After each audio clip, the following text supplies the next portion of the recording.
can be used for identifying faults Yes. in solar panels, identifying how healthy the arrays are. If there's shading or anything that you're not quite getting. So essentially what a installer would do is using a thermal camera such as this, you would short out the panel Yes. and see how it's performing in real life conditions. Or if it's connected onto an array, you can see if there are hotspots or damaged interconnect points and do an inspection. So do you need to do it individually, or can you just short the, say there's 10 panels in a string, can you just short the 10 Yeah, so panels people in? do, we don't recommend non-licensed electricians shorten, but yes, what's common is that an installer will get on the bottom and short the DC isolator or the DC point at each string, and then we'll test to see if there's hotspots or impact damage done to the module, be it through to soldering issues or a massive hailstorm. Very, very useful for hailstorms, these cameras, because they identify what we call hotspots or broken cells. Okay.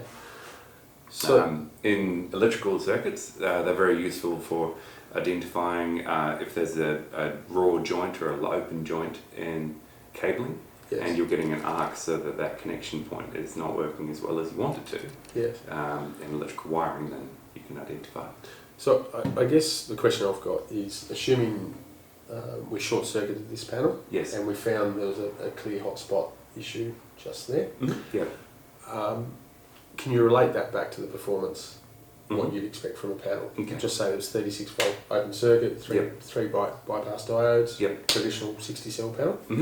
What would you, if it was just localised to one cell? If it was localised to one cell, I mean, if it was just on one cell, one would indicate that cell has been broken in production, would cause that, or there's been someone stand on it. Okay. And we can generally see if someone stood on a module, because even if you walk around the outside, there's compression points that are obvious to us. If you stand in the middle of it, then the strongest points are where the frame holding the glass, and you'll get breaking around the strings on the outside of the module. So we can identify that through that. Your question was related to if you see one cell that's gotten hot, that means that cell is introducing resistance into the circuit. Yes. And the rest of the cells are trying to accommodate for that, and so they're shunting power into it so that they can levelize the power of the module. Okay. So I've seen where WINAICO have done some tests with inverters pressed on top of the panel, tied down on top of the panel, and the performance has dropped. You don't have to wait until 3 years worth of use before it's obvious. You can see that from day one with a FLIR camera. Yeah. So if you feel like your system has been damaged in that way, then what you can do is you can short the circuit out. A technician such as yourself can short the circuit, the array, and then identify how the panels are aging. Yes. Based upon that. Based upon that. Yeah. So that testing was actually showed that in the incorrect handling of modules showed a degradation of up to 3% just from carrying stuff on top of them. A 15 kilogram inverter around a 1 kilometre loop of a car park. So what's the long-term issues? Like, will it get worse and worse and worse as power's not going through the cell? Eventually, solar panels will start beating up the weakest solar panel. And the weakest cell? The weakest module. Oh, the actual module? Yeah. So if you've got 10 panels in it... it'll start pushing power into that one module that's not performing as well.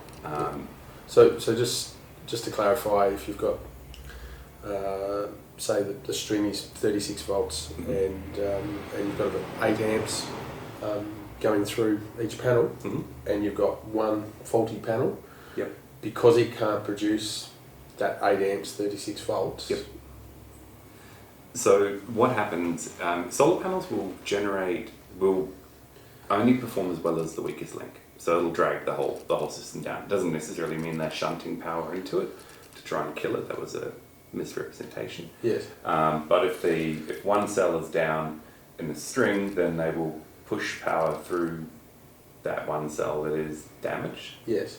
But in a standard module, that one drop of 0.5 volt to 0.6 of a volt per cell won't be as noticed. Okay. So I guess the question I have is we'll go back. I like to use 10 panel strings. So you've got 10 panels in a string, 36 volts with every panel if they're all in good condition. Say 10 amps to use a round number. And the bypass diode has been activated for this set.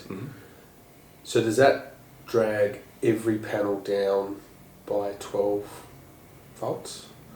Never to that extent, but it does drag the array down. It drags the whole array down. Yes. So it's not just that one panel. Just because the bypass diode has been activated, it actually still affects the other 9 panels that probably don't get shading.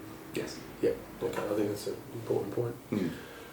So, I mean, you're the only manufacturer that I'm aware of that sends out, when you purchase a solar system, that actually sends out the documents with your FLIR testing that's done in the factory. Yes. And in fact, as a part of your extended warranty, the full 25-year product and manufacturer's warranty, we're required to provide that to the customer. Why do you give us that information, Blair, and why is it so important? Because we believe in transparency. One of the benefits of dealing with WINAICO is that you're dealing with the manufacturer, and we want to give you a good transparent set of knowledge so that you can pass that information on to your client. And within that document, with the electroluminescence images, which is a similar test to this but much faster. Yes.